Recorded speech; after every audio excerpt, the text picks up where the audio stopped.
அவராலே இந்த நாள் இந்த நிகழ்ச்சி வழியாக உங்களை மீண்டும் சந்திப்பதிலே மிகுந்த சந்தோஷம். நாம் தேவனுடைய வசனத்தை தியானித்துக் கொண்டிருக்கிறோம். எபேசியர் 2ஆம் அதிகாரம் அதிலே 7ஆம் வசனம் சொல்லுகிறது. இங்கிலீஷ்ல 6ஆம் வசனத்திலே இருக்கும். கிறிஸ்து இயேசுக்குள் நம்மை அவரோடு எழுப்பி உன்னதங்களிலே அவரோடு கூட உட்காரவும் செய்தார்.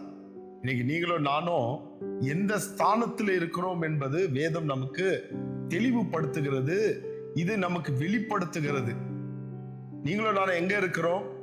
உன்னதங்களிலே அவரோடு கூட உட்காரவும் செய்தார். கிருபையினாலே விசுவாசத்தை கொண்டு ரட்சிக்கப்பட்டீர்கள். பாருங்க, நீங்களும் நானும் ரட்சிக்கப்பட்டது நம்முடைய பலத்தில் அல்ல, நம்முடைய ஞானத்தில் அல்ல, நம்முடைய பக்தியில் அல்ல, நம்முடைய தான தர்மத்தில் அல்ல, நம்ம நல்ல காரியம் செய்ததுனால அல்ல. இது தேவனுடைய தயவு.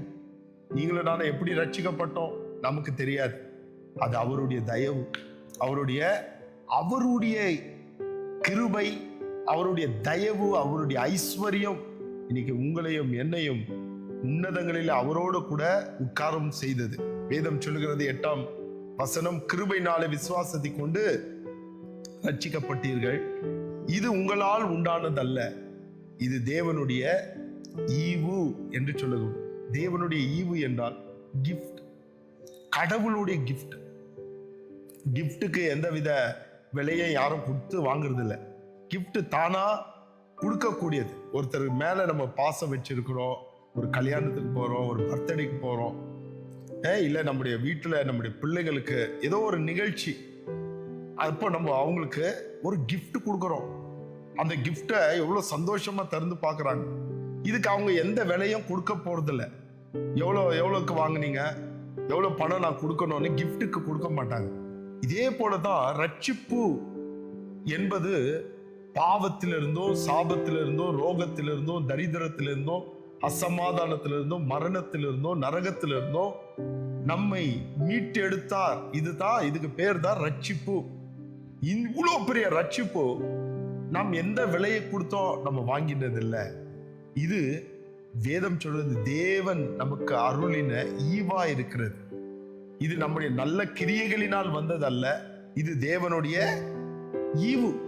9ஆம் வசனம், ஒருவனும் பெருமை பாராட்டாதபடி இது கிரியையினால் உண்டானதல்ல. நம்ம கிரியை செய்து இது பெற்றுக்கொள்ளல. இது கிறிஸ்து இயேசு அவர் செய்த தியாகம். அவர் நம்முடைய பாவங்கள், அக்கிரமங்கள், ரோகங்கள், தரித்திரங்கள் எல்லாவற்றையும் சிலுவையிலே சுமந்து தீர்த்து அவர் தன்னுடைய சரீரத்துல எல்லா ரத்தத்தையும் நமக்காக சிந்தி எல்லாவற்றையும் நமக்காக கொடுத்து நம்மை வாங்கி கொண்டார். ரத்தத்தை கொடுத்து, தன் ஜீவனை கொடுத்து உங்களையும் என்னையும் மீட்டு கொண்டார்.